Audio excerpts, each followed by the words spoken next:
ఆ ట్యాంకర్లో concrete cement ready mixer load ఉన్నట్టుగా తెలుస్తోంది. ఆ లోడ్ ఉన్న కారణంగానే దాన్ని అక్కడి నుంచి ఈవెన్ జేసీబీ కదపలేకపోతోంది. ట్యాంకర్ లోడ్ ఉండడంతో తొలగించడానికి కూడా ఇబ్బందులు ఎదురవుతున్నాయి. బి శ్రీనివాసరావు పేరుతోటి ఈ కారు రిజిస్టర్ అయి ఉంది. ఇది విజయవాడ నుంచి హైదరాబాద్ వస్తూ ఉండగా ఈ ఘటన చోటు చేసుకుంది. సో ఆ బి శ్రీనివాసరావు అన్న ఆయనే కారు నడుపుతున్నారా, డ్రైవర్ ఉన్నాడా, అతను అందులో ప్రయాణిస్తున్నాడా లేదా ఇంకెవరైనా ఉన్నారా అనే వివరాలు కూడా తెలియరావట్లేదు. కారు అయితే కంప్లీట్గా రోడ్డుకు అతుక్కుపోయేంత నుజ్జు అయిపోయిన సిచ్యువేషన్ కనిపిస్తోంది. మా ప్రతినిధి వసంత్ని మళ్ళీ ఒకసారి కాంటాక్ట్ చేద్దాం. వసంత్, ఇంకా ఏమైనా ఇన్ఫర్మేషన్ దొరికిందా? ప్రస్తుతం కారు ఇటు రెడీ మిక్స్ ట్యాంకర్ రెండు కూడా విజయవాడ వైపు నుంచి హైదరాబాద్ వైపు వెళ్తూ ఉన్నాయి.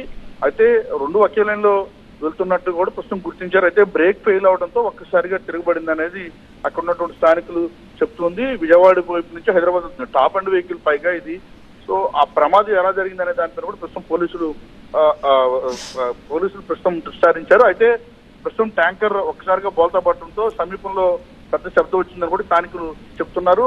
ఎప్పుడైతే ఆ వాహనం బోల్తా కొట్టిందో వెంటనే అక్కడి నుంచి డ్రైవర్ పరారన్నట్టుగా అయితే చెప్తున్నారు. ప్రస్తుతం సీసీ ఫుటేజ్ కూడా గాలిస్తున్నారు. అసలు ఈ ప్రయాణికుడు ఈ వీరు ఎవరు, ఎక్కడి నుంచి వచ్చారనే పనులు కూడా ప్రస్తుతం కార్ నెంబర్ ఆధారంగా కూడా వారిని కాంటాక్ట్ చేసే పనులు అయితే పోలీసులు. కానీ వసంత్, ఎగ్జాక్ట్ గా ఏం జరిగింది అన్నది అక్కడ ఉన్న స్థానికులు, ఆ టోల్ ప్లాజా సిబ్బంది, ప్రత్యక్ష సాక్షులు వీళ్ళ ద్వారా ఖచ్చితంగా ఇన్ఫర్మేషన్ తెలుస్తుంది. ఈ ప్రమాదానికి కారణం ఏంటి అన్నది అధికారులు మరి చాలాసేపే గడిచిపోయింది ప్రమాదం జరిగి కూడా.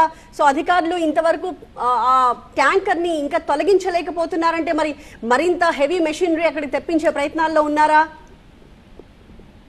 సో ప్రస్తుతం రెండు జేసీబీల తోటి ఆ ట్యాంకర్ ను లిఫ్ట్ చేసే ప్రయత్నం చేసినప్పటికీ కూడా సాధ్యం కాలేదు. ప్రస్తుతం ఆ ప్రయత్నం విఫలం కావడంతో మరొక భారీ మిషన్ కూడా రప్పిస్తూ ఉన్నారు. వాస్తవానికి ట్యాంకర్ లోపలంతా కూడా కాంక్రీట్ మిక్స్ చేసి ఉంది.